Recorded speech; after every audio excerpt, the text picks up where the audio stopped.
The sound of my mom's slightly irritated voice echoed from the kitchen. Are you two even planning to leave? The bus isn't going to wait for you, you know. I chuckled, still fixing my face in the hallway mirror. We'll make it. Don't worry. You're not getting rid of us that easily. Don't you think you talk too much? She teased, a smile playing on her lips. Oh, come on, I get it. You and Dad, the weekend, romance, wine. By the way, you could have hidden the bottle better. I shot back, grinning. All right, you didn't see anything. Grab your brother and head to Aunt Clara and Uncle Henry's, she said, rolling her eyes. Right away, Mom, I joked, the smile never leaving my face. My mom was young, and somehow our relationship had always been more like friends. We could tease each other, argue loudly, and even though I'd often get a playful smack on the back of my head, it was all in good fun. Though her hand was heavier than she realized. I wasn't exactly thrilled about going to Aunt Clara and Uncle Henry's. Usually my brother and I were sent there whenever my parents wanted some alone time, and two kids were definitely not part of their romantic plans. I could have easily left the house for the night if they had asked, but my little brother Jake could only retreat to his room at best. Who are you even dressing up for, Uncle Henry? Mom teased as I finished getting ready. Oh, come on, Mom, I'm going to the countryside. Relax, Aunt Clara's probably going to hand me some old boots, and I'll be running around the garden. Right, I forgot. You have to be the coolest girl in the village, she laughed. Mom, I dress up for myself, I said, finally satisfied with my reflection. All right, beautiful.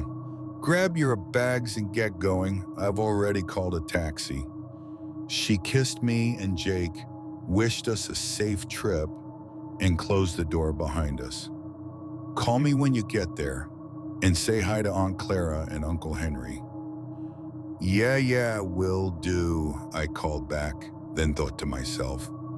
I'd say hi to Aunt Clara, but Uncle Henry, I wasn't even sure he'd remember me. Aunt Clara was still full of life, but Uncle Henry had been bedridden for months. I didn't know exactly what had happened to him. Maybe a stroke or a heart attack. I always mixed them up. All I knew was that he hadn't been the same since. I remembered the night when Mom got a call from a neighbor. My parents had rushed to the countryside in their pajamas, and Jake and I had stayed up all night, waiting for them to come back. Since then, Uncle Henry had been confined to his bed, and Aunt Clara had been taking care of him. Whenever I visited, I'd help out with chores and sit with him, holding his hand or talking to him about random things. We got into the taxi and headed to the bus station. From there, we'd take a bus to the village, which was about an hour away from the city. If there was traffic, it could take up to 2 hours. Aunt Clara always greeted us with open arms, and the smell of her pies hit us as soon as we stepped off the bus. Emma, I'm not sleeping in the same room as Uncle Henry, Jake suddenly said as we walked toward the house. You won't have to. What's there to be scared of? He's your uncle. Don't you remember the cool toys he used to make for you? I remember, he mumbled. We'll figure it out, I said, smiling. As we approached the house, I saw Aunt Clara standing on the porch. She hugged me tightly, then Jake. My niece and nephew, how was the trip? Her eyes sparkled with joy. She must have missed us a lot. Look how tall you've gotten, she exclaimed, admiring Jake. He turned red as a tomato. Come on inside, I've made pies. You're just in time for dinner. We could already smell them from the porch. As we changed into comfortable clothes, Aunt Clara set the table. On my way to the kitchen, I peeked into Uncle Henry's room. I greeted him and gave him a gentle hug. He mumbled something incoherent, but I stayed with him for about 10 minutes, telling him about school, my parents, and my friends. It seemed like he was happy to hear from me. We spent the evening at the kitchen table, devouring Aunt Clara's pies and chatting about everything and nothing. When Jake yawned and went to bed, I asked Aunt Clara about Uncle Henry. "How is he doing?" I asked. She hesitated, as if she didn't want to talk about it. "He's not doing well," she finally said, her voice low. "Sometimes I just wanted to cry for a couple of days and move on with my life. Forgive me, Lord." She crossed herself, glancing at the icon in the corner. "He's so difficult now. Nothing pleases him. He's always complaining." "But how do you know what he wants?" I asked. "Oh, Emma, we've been together for almost 50 years. I know him inside out. And I've learned to understand his groans. Sometimes I can even make out words." I sighed, imagining how hard it must be for her. Uncle Henry had always been a difficult person, even when he was healthy, but now it was even worse. Aunt Clara seemed off that evening. She tried to be cheerful and welcoming, but it felt forced, like she was wearing a mask to hide her loneliness and sadness. If I were as young as Jake, I probably wouldn't have noticed, but I could see it clearly. Later, I stepped outside to smoke. Aunt Clara caught me and scolded me lightly, but I convinced her not to tell my parents. As I smoked, I heard Uncle Henry's groans from his room. Aunt Clara went in to check on him, and I overheard her scolding him. "What are you moaning about, you old fool? The kids are here. Emma came to see you, and instead of being happy, you're groaning like an idiot." Her tone surprised me, but I understood her frustration. Still, I decided not to get involved in their issues. The next morning, I woke up to the sound of the neighbor's rooster. Jake was already up, and I found him outside with Aunt Clara, who was working in the garden. I joined them and we spent the day together, but something felt off. Aunt Clara seemed distracted, and her usual cheerfulness was gone. That evening, during dinner, she suddenly said, "Jake, why don't you go see Uncle Henry? You haven't visited him yet." Jake hesitated, but I gave him a reassuring nod. He reluctantly went to Uncle Henry's room, and I stayed behind to talk to Aunt Clara. "Are you okay? You seem different today," I asked. She stared out the window, chewing on a piece of meat for what felt like forever. Finally, she snapped out of it.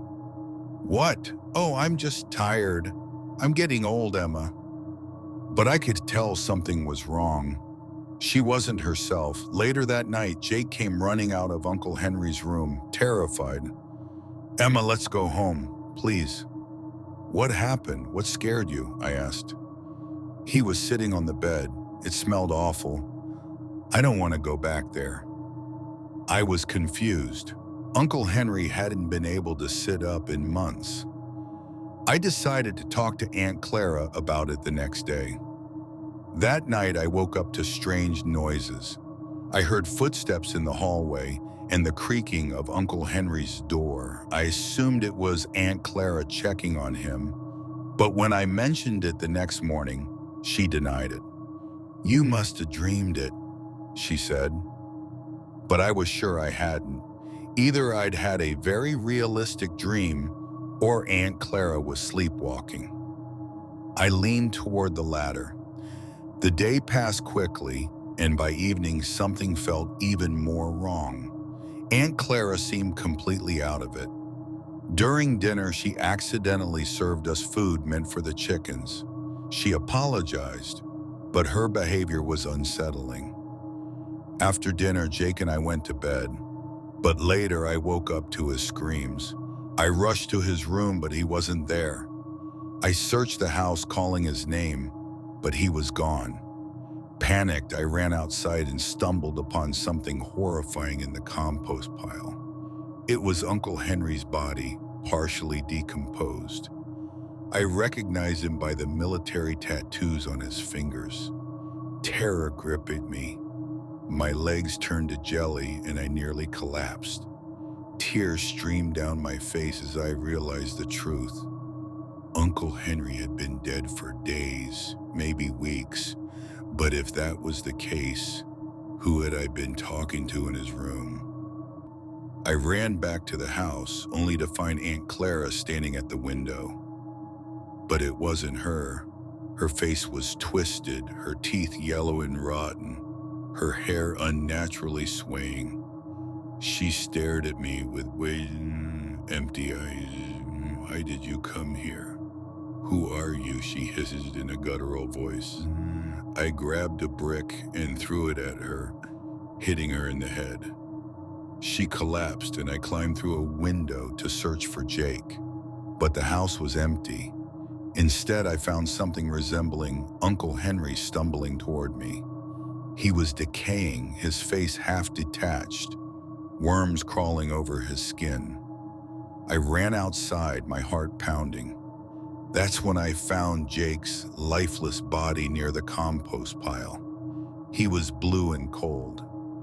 I screamed, my voice echoing in the night.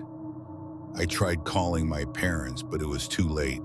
There was no signal. The creatures, whatever they were, came after me. I ran toward the village center, not looking back. A kind truck driver picked me up and took me to the city. When I got home, my parents were shocked by my state. I told them everything, but they didn't believe me. They went to the village that night and found the house empty. No Aunt Clara, no Uncle Henry, no Jake. To this day, I don't know what happened, but I'll never forget the horrors I saw that night.